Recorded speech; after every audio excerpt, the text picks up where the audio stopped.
CET ಪರೀಕ್ಷೆ ಬರೀಬೇಕು ಅಂತಾದ್ರೆ ಶನಿವಾರವನ್ನ ಕಳಚಿಡಬೇಕು ಅನ್ನುವಂತ ಕಂಡೀಷನ್ ಏನಿದೆ ಈಗ ರಾಜ್ಯದಾದ್ಯಂತ ಚರ್ಚೆಗೆ ಬ್ರಾಹ್ಮಣ ಸಮುದಾಯದ ಆಕ್ರೋಶಕ್ಕೆ ಗುರಿಯಾಗಿದೆ.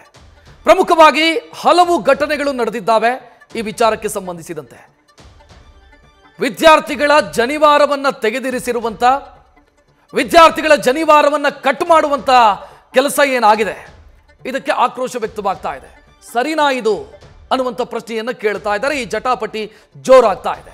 ಜನಿವಾರ ತೆಗೆದೇ ಇದ್ದಿದ್ದಕ್ಕೆ ಸಿಇಟಿಯಿಂದ ವಿದ್ಯಾರ್ಥಿ ವಂಚಿತನಾಗಿರೋದು, ಪರೀಕ್ಷೆ ಬರೆಯೋದ್ರಲ್ಲಿ ವಂಚಿತರಾಗಿರೋದು. ಸಿಇಟಿ ಪರೀಕ್ಷೆ ಬರೆಯೋದಕ್ಕೆ ಸಿಬ್ಬಂದಿ ಬಿಟ್ಟಿಲ್ಲ, ಯಾವ ನಿಯಮ ಇದು ಅನ್ನುವಂಥ ಆಕ್ರೋಶವನ್ನ ಈಗ ವ್ಯಕ್ತಪಡಿಸಲಾಗ್ತಾ ಇದೆ. 2-3 ಕಡೆ ಈ ಇನ್ಸಿಡೆಂಟ್ ರಿಪೀಟ್ ಆಗಿದೆ. ಶಿವಮೊಗ್ಗದಲ್ಲಿ ಪರೀಕ್ಷೆಗಾಗಿ ಜನಿವಾರವನ್ನು ಕತ್ತರಿಸಲಾಗಿದೆ. ಆದರೆ ಕರ್ನಾಟಕ ಪರೀಕ್ಷಾ ಪ್ರಾಧಿಕಾರ ಮಾತ್ರ ಈ ವಿಚಾರದಲ್ಲಿ ಮೌನಕ್ಕೆ ಶರಣಾಗಿದೆ. ಯಾಕಾಗಿ ಜನಿವಾರವನ್ನು ತೆಗೆಸೋದಕ್ಕೆ ಹೊರಟು ಅನ್ನೋದು ಉತ್ತರ ಸಿಗದಂತ ಪ್ರಶ್ನೆ ಇದೆ. ಜನ ಕೂಡ ಇದನ್ನೇ ಪ್ರಶ್ನಿಸ್ತಾ ಇದ್ದಾರೆ. ಜನಿವಾರವನ್ನು ತೆಗೆದಿಟ್ಟು ಎಕ್ಸಾಮ್ ಬರೆಸಬೇಕು ಅನ್ನುವಂಥ ಜಿದ್ದು ಯಾಕೆ, ಹಠ ಯಾಕೆ? ಜನಿವಾರ ಇಟ್ಕೊಂಡು ಎಕ್ಸಾಮ್ ಬರೆದಿದ್ರೆ ಏನಾಗ್ತಾ ಇತ್ತು ಮಹಾ? ಅಂತ ಒಂದು ರಿಜಿಡ್ ಥಿಂಕಿಂಗ್ ಯಾಕೆ? ಇದರಿಂದ ಸಾಧಿಸಿದ್ದೇನು ಪರೀಕ್ಷಾ ಪ್ರಾಧಿಕಾರ? ಸಿಬ್ಬಂದಿಗೆ ಯಾರ ಇನ್ಸ್ಟ್ರಕ್ಷನ್ ಇತ್ತು? ಯಾವ ನಿಯಮದ ಆಧಾರದ ಮೇಲೆ ಇದನ್ನು ಮಾಡಿಸಿದ್ದಾರೆ? ಈ ರೀತಿ ಓರಲಿ ಏನಾದ್ರೂ ಯಾರಿಂದಾದ್ರೂ ಮಾರ್ಗದರ್ಶನ ಬಂದಿತ್ತ, ಗೈಡ್ಲೈನ್ಸ್ ಬಂದಿತ್ತ, ನಿರ್ದೇಶನ ಕೊಡಲಾಗಿತ್ತ? ವಿದ್ಯಾರ್ಥಿಗಳನ್ನ ಮಾನಸಿಕವಾಗಿ ಕುಗ್ಗಿಸುವಂತ ಪ್ರಯತ್ನ ಈ ಮೂಲಕ ಆಗಿದೆ ಅನ್ನೋ ಆಕ್ರೋಶದ ಮಾತು ಕೇಳಿ ಬರ್ತಾ ಇದೆ. ನಾನು ಅಷ್ಟು ಟೆನ್ಷನ್ ಆಗಿ ನೋಡಿದ್ದೆ ಸರ್, ಪೇಪರ್ ಇದು ಮಿಸ್ ಆಗ್ತೈತೆ. ನಾನು ಅಂದ ನೀವು ಇದು ಪ್ರಾಪರ್ ಚೆಕ್ ಮಾಡಿ ಸರ್, ಇನ್ನ ಇದ್ದು ಚೆಕ್ ಮಾಡಂದ್ರಿ ನೀವು? ಹಾ ಸರ್, ಫುಲ್ ಚೆಕ್ ಮಾಡಿ. ನಾನು ಅಂದ ನೀವು ಇದು ಪ್ರಾಪರ್ ಚೆಕ್ ಮಾಡಿ ಸರ್, ಇನ್ನ ಇದ್ದು ಚೆಕ್ ಮಾಡಂದ್ರಿ ನೀವು? ಹಾ ಸರ್, ಫುಲ್ ಚೆಕ್ ಮಾಡ್ರಿ ಸರ್, ಪ್ರಾಪರ್ ನೀವು ಇನ್ನ ಇದ್ದು ನೋಡ್ರಿ ಅಂತಂದ್ರೆ ಸರ್. ನೀವು ಮ್ಯಾಥ್ಸ್ ಪೇಪರ್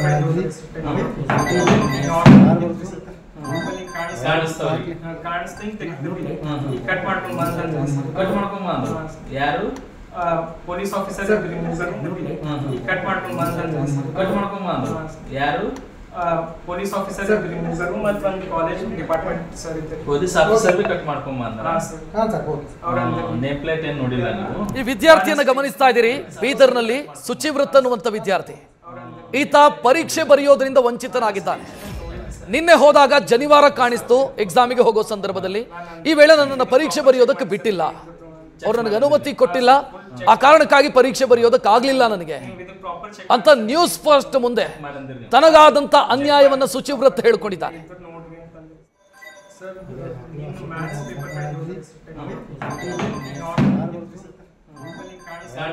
ಇನ್ನು ಅವರ ತಾಯಿ ಕೂಡ ಮಾತನಾಡಿದ್ದಾರೆ. ಮಗನಿಗೆ ಏನಾಗಿತ್ತು, ಯಾವ ರೀತಿ ಅನ್ಯಾಯ ಆಯಿತು ಅನ್ನೋದನ್ನ ಅವರು ಕೂಡ ಕಣ್ಣೀರಿಟ್ಟಿದ್ದಾರೆ.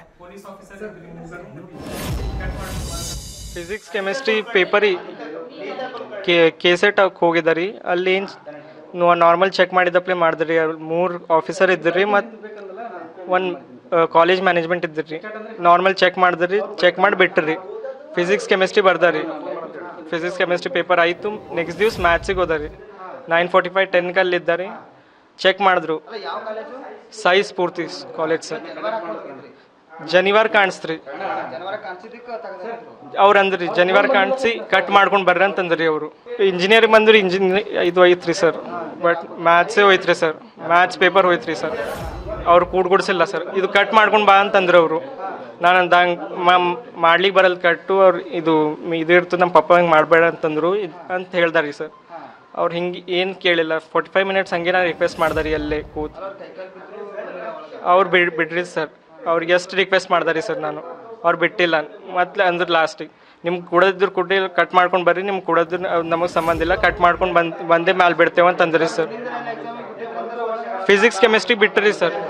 ಫಿಸಿಕ್ಸ್ ಕೆಮಿಸ್ಟ್ರಿಗೆ ನೋಡಿದ್ರಿ ಸೇಮ್ ಟಿ ಶರ್ಟ್ ಇತ್ತು ರೀ, ಎಲ್ಲ ಸೇಮ್ ಇತ್ತು ರೀ. ಜಸ್ಟಿಸ್ ಬೇಕು ರೀ. ಮ್ಯಾಥ್ಸ್ ಪೇಪರ್ ಹೋಯ್ತು ರೀ ಸರ್. ಅಷ್ಟು 2 ವರ್ಷದಿಂದ ಇದೈತಿ ಸರ್. ಮ್ಯಾಥ್ಸ್ ಪೇಪರೇ ಮೇನ್. ಇಂಜಿನಿಯರ್ ಕಡೆಯಿಂದ ಮ್ಯಾಥ್ಸೇ ಬೇಕಾಗ್ತದೆ ಸರ್. ಮ್ಯಾಥ್ಸನ್ನ ಹೋಯ್ತು ರೀ ಸರ್. ಮೊನ್ನೆ ಹೋದ್ರೆ ನಾನೇ ಬಿಡ್ಲಿಕ್ಕೆ ಹೋಗಿದ್ದ. ಅದು ಪ್ಯಾಡು, ಹಾಲ್ ಟಿಕೆಟು ಅವೆಲ್ಲ ಇದು ಮಾಡು, ಬೆಲ್ಟ್ ಎಲ್ಲ ತೆಗಿ ಅಂದ್ರೆ ಕಿವಾಗ ಓಲೆ ಇತ್ತು, ಎಲ್ಲ ತೆಗೆದೀನಿ. ನಿನ್ನೆ ನಾವು ಹಣಗಪ್ಪುರಕ್ಕೆ ಹೋಗಿದ್ದೆವು. 6 ಗಂಟೆಗೆ ಇಲ್ಲಿಂದ ಬಿಟ್ಟಿವಿ. ಹಂಗೆ ಮೊನ್ನೆ ಹೋಗ್ಯಾನಲ್ಲ, ಏನು ಇಶ್ಯೂ ಇಲ್ಲ ಅಂತಂದು ಇದು ಮಾಡಿದೆವು. ನಿನ್ನೆ ಅವ್ರು ಜನಿವಾರ ನೋಡ್ಯಾರ, ಸೇಮ್ ಟಿ ಶರ್ಟ್ ಹಾಕೊಂಡನ್. ನೋಡಿ ಇದು ತೆಗೆದು ಬಾ ಇಲ್ದಾರ ನಾವು ಕೊಡಲೇವು ಅಂತಂದ. ಸರ್ ಹಂಗೆ ತೆಗಿಲಿಕ್ಕೆ ಬರಲ್ರಿ ಅಂತಂದು ಇವ ಅಂದನ. ಅಂದ್ರೆ ಇಬ್ಬರು ಮೂಗರು ಪೊಲೀಸರು ಅವ್ರಾಗಿ ಇವ್ರನಿಗೆ ಅಂಜಿಸ್ಯಾರ. ಅನ್ಸರ್ನು ಇವ 45 ಮಿನಿಟ್ಸ್ ಅಲ್ಲೇ ಆರ್ಗ್ಯುಮೆಂಟ್ ಮಾಡ್ಯಾನ. ಮಾಡಿ ಇದು ಮಾಡ್ಯಾನ.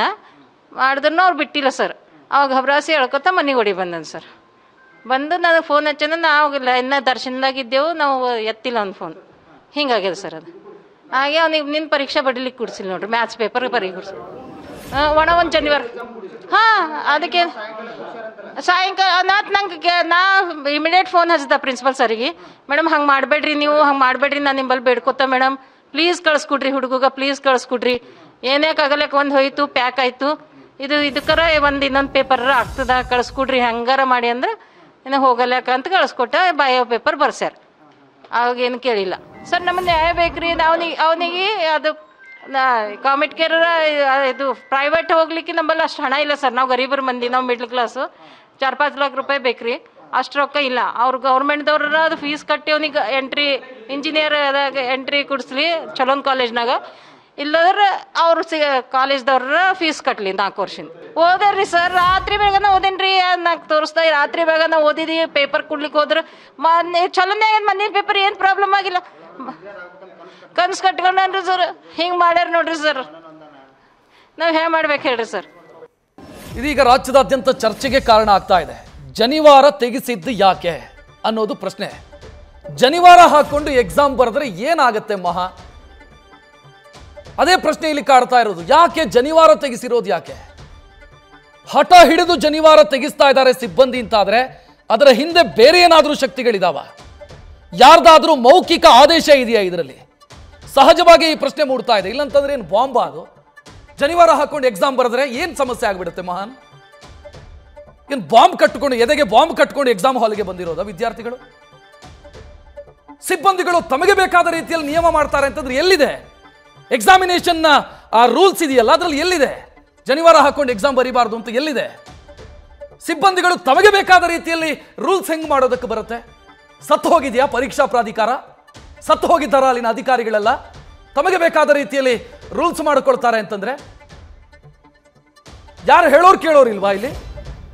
ವಿಚಿತ್ರ ಅನ್ಸುತ್ತೆ. ವಿದ್ಯಾರ್ಥಿಗಳು ಭವಿಷ್ಯದ ದೃಷ್ಟಿಯಿಂದ ಎಕ್ಸಾಮ್ ಬರೀಬೇಕು ಅಂತ ಬಂದಿರ್ತಾರೆ.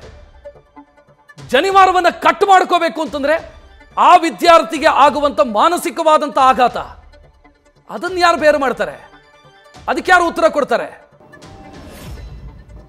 ವಿಚಿತ್ರ ಅನಿಸ್ತಾ ಇದೆ ಈ ನಿಯಮಗಳನ್ನೆಲ್ಲ ನೋಡ್ತಾ ಇದ್ರೆ.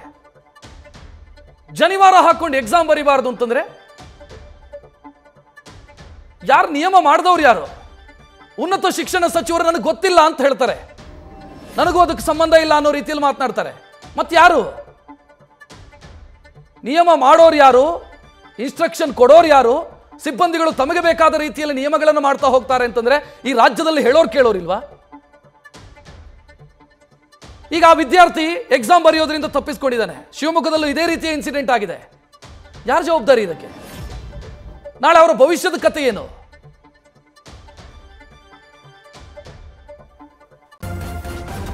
ನ್ಯೂಸ್ ಫಸ್ಟ್, ನಿರ್ಭೀತಿಯಿಂದ ನಿಮ್ಮ ಪರವಾಗಿ.